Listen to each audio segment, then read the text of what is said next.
Imagine a land where reality actually outstrips fantasy. Imagine a land that is surrounded by war zones, and yet, by some miracle, remains blissfully peaceful. Imagine a land that is officially Muslim, but tolerates alcohol, and prostitution flourishes. Imagine a city that has emerged almost overnight out of the desert like a mirage, built by the sweat of indentured workers. Imagine a place like no other.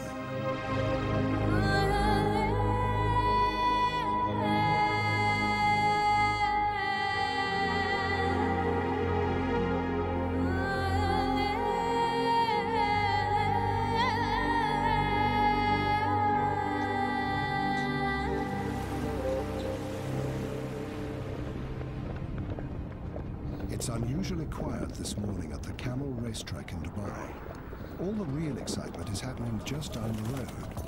For today is the final meet of this year's racing season. Horse racing, that is.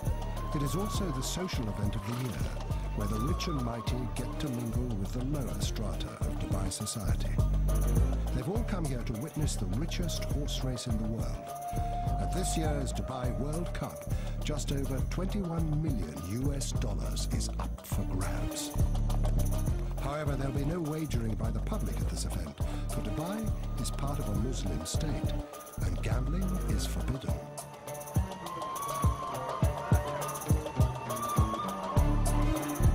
No, all that money will go to the owners of the winning thoroughbreds. And among those owners is the host of this event, Dubai's leader, His Highness Sheikh Mohammed bin Rashid Al Maktoum.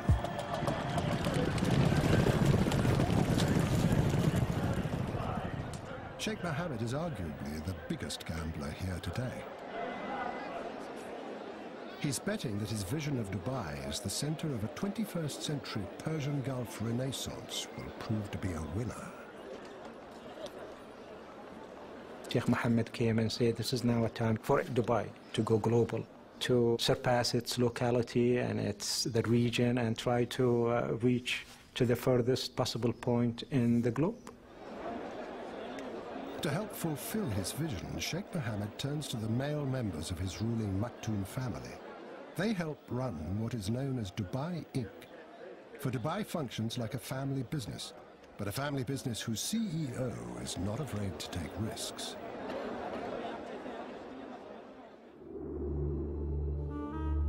A stunning example of Sheikh Mohammed's risk-taking juts out of the Persian Gulf. There was an idea to put a hotel on land, and His Highness said, no, he said, we want something dramatic, something inspiring coming right out of the sea, so we would build our own island and we would build a hotel on the Burj Al Arab island. Burj Al Arab is linked to the mainland by a closely guarded causeway, one way to keep gawking tourists from this many-splendid edifice, described by the media as the only seven-star hotel in the world. The market called it seven-star. There may not be a seven-star hotel, but I would certainly claim that it is the most luxurious hotel in the world. Burj Al Arab, with its gold leaf, marble, satin and crystal, oozes over-the-top opulence. Almost the height of the Empire State Building, it is also an engineering wonder with a Teflon-coated veneer shaped like a sail.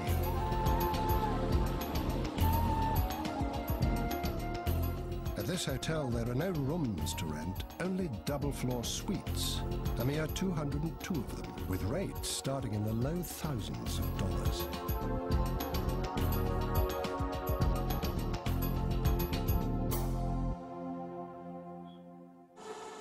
Everything is done to pamper the hotel guests, from the personal butlers who are on call 24 hours a day, to a fleet of hotel courtesy cars, but not just any fleet, for this is, after all, Burj Al Arab. Sheikh Mohammed said they have to be white and they have to have blue interiors. So you will notice all of our Rolls Royces, I think we have 16 of them now, including the new Phantoms. They're all white and they all have blue interiors, and that will be very much continue to be the hallmark of the Burj Al Arab long into the future.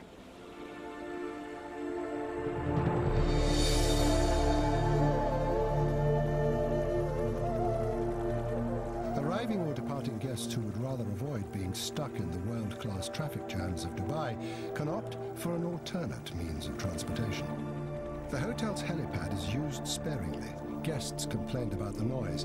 However, the helipad was used as the site of a great publicity stunt. The Agassi Federer tennis match put Burj Al Arab onto the newscasts and front pages around the world and helped consolidate the name of Dubai as a brand. This is one city that has done its share of marketing and promoting itself. So, you know, the attraction comes with the good marketing and the good selling of Dubai. Dubai's biggest promoter and ruler, Sheikh Mohammed bin Rashid Al Maktoum, is the latest in a line of the Maktoum family who've reigned over this place. The Maktoums first arrived to this tiny port town more than a century and a half ago. And through most of that reign, there wasn't much about Dubai worth promoting. Well, going back into history to the 1950s, the place was radically different from what it is right now. It was just a simple city of no importance at all. And when you talk about poverty, then, you know, you could smell and you could see and you could sense that people were really in subsistence, and there was hardly anybody who was educated at the time. My father never had any formal education. He didn't know how to read or write. This was a town of no distinction, a desultory home to traders, pearl divers, with the occasional pirate or smuggler taking refuge along the shores of its creek. And then, in the mid-1960s, a small reserve of oil was discovered in Dubai. Paltry in comparison to those of its neighbors in Abu Dhabi or Saudi Arabia, but big enough that Dubai's leader saw a chance to transform this desert land. Sheikh Rashid was the founding father of modern Dubai. He was a businessman. He focused on economics, and this is where Dubai is different. It has a focus. Economic is the focus of Dubai. Sheikh Rashid started modernizing the city. New roads and buildings sprung up, and a brand new harbor down the coast was created. When it opened, it was the biggest man-made port in the world and gave Dubai its first entry into the record books. In the early 1970s, Dubai joined with 6 surrounding emirates and formed a state called the United Arab Emirates. Of the group, Abu Dhabi might have had most of the oil, but Dubai had the drive and ambition. By the 70s, Dubai saw a flood of foreigners turn a sleepy town into an instant city. These early expatriates, or expats as they're known, were mostly from South Asia and surrounding countries like Iran and Iraq. They were here because in this tax-free port city, they could see that they could make some real money. So this is a transient place like any ports in the world is. Port cities usually are cities that bring in people on a temporary basis, and after they make it, they go back to their own country. So we expect many of these Asian, European, American, Arabs, whatever nationalities they come from, they come in here. Some decide to stay longer, and some, you know, cut their visits. But on the whole, they are not meant to be here indefinitely.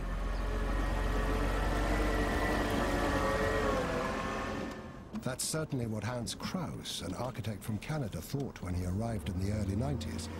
This was going to be a temporary job for him. 16 years later, he's still here. I came in July '91, and Dubai is basically unrecognizable. It's a completely different town. When I come from my place, as you approach Sheikh Zayed Road, you can see the entire horizon like a brown haze, which is the pollution. Hans Kraus is working on a structure that will soar above that pollution and become the latest addition to Dubai's growing list of superlatives. When finished, the Burj Dubai will lay claim to the title of the tallest building in the world. The pace of construction is amazing. Close to 5,000 men work 2 shifts a day at the tower, which rises 2 floors a week. By the summer of 2007, it had already surpassed Toronto's CN Tower as the world's tallest freestanding structure.